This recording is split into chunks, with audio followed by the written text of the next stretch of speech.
శ్రావణ మాసంలో వచ్చే రెండవ శుక్రవారం రోజున మహిళలు వరలక్ష్మి వ్రతాన్ని అత్యంత భక్తి శ్రద్ధలతో జరుపుకుంటారు. పెళ్లైన తర్వాత వచ్చే తొలి శ్రావణంలో నవవధువులతో తప్పనిసరిగా ఈ వ్రతం చేయిస్తారు. ఈ వ్రతం చేయటం వల్ల భర్త ఆరోగ్యం, ఆయుష్ బాగుంటుందని మహిళల విశ్వాసం.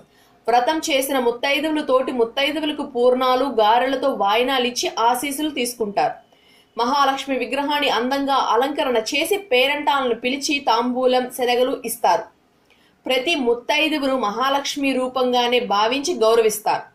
ఇక పూజా విధానానికి వస్తే, వరలక్ష్మి వ్రతాన్ని ఆచరించేందుకు అవసరమైన పూజా ద్రవ్యాలను ముందు రోజే మహిళలు సిద్ధం చేసుకోవాలి.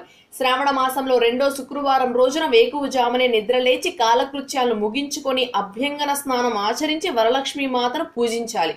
ముందుగా బియ్యంతో నింపిన కలశాన్ని నూతన వస్త్రంతో కప్పి పసుపు కుంకుమలతో అలంకరించాలి. ఆ కలశాన్ని లక్ష్మీమాత ప్రతిమగా భావించాలి. పూజపైనే మనసును కేంద్రీకరించి వ్రతాన్ని నిష్ఠగా ఆచరించాలి. వ్రతం చేసే ముందు గణపతిని ధ్యానించి భక్తి శ్రద్ధలతో పూజించాలి. గణపతి పూజ ముగిసిన తర్వాత వరలక్ష్మి నోము ప్రారంభించాలి. ఆచమనం చేశాక కలశ పూజతో వ్రతం ఆరంభమవుతుంది. అమ్మవారి కలశంపై పసుపు, కుంకుమ, పూలు ఉంచి ఆవాహనం చేయాలి. ఆ తర్వాత ఒక పద్ధతి ప్రకారం మహాలక్ష్మికి ధ్యానం, ఆగ్యం, పాద్యం, పంచామృత స్నానం, శుద్ధోదక స్నానం, వస్త్రం, ఉపవిధం, గంధం, అక్షింతలు, పుష్పం, అధాంగ పూజ, ఆభరణాలు, ధూపం, దీపం, నైవేద్యం, నమస్కారం, పానీయం, తాంబూలం, కర్పూర నీరాజనం, మంత్రపుష్పం, ప్రదక్షిణ, తోర పూజ, వాయనం ఇవ్వడం వంటివి పూర్తి చేయాలి.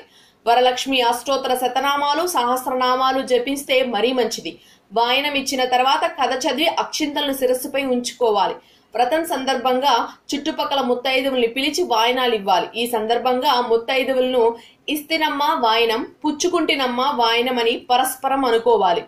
ఇచ్చేది లక్ష్మి, లక్ష్మి స్వీకరించుగాక, లక్ష్మీ స్వరూపులైన మా ఇద్దరిలో ఉన్న లక్ష్మికి నమస్కారం అనే భావననే వాయనం ఇవ్వడంలో పరమార్థం.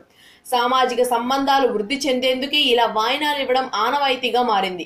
వరలక్ష్మి వ్రత కథ విన్నా, వ్రతాన్ని భక్తి శ్రద్ధలతో ఆచరించిన, వ్రతం చేసేటప్పుడు ప్రత్యక్షంగా చూసిన సకల సౌభాగ్యాలు, సుఖశాంతులు కలుగుతాయని పురాణాలు చెప్తున్నాయి.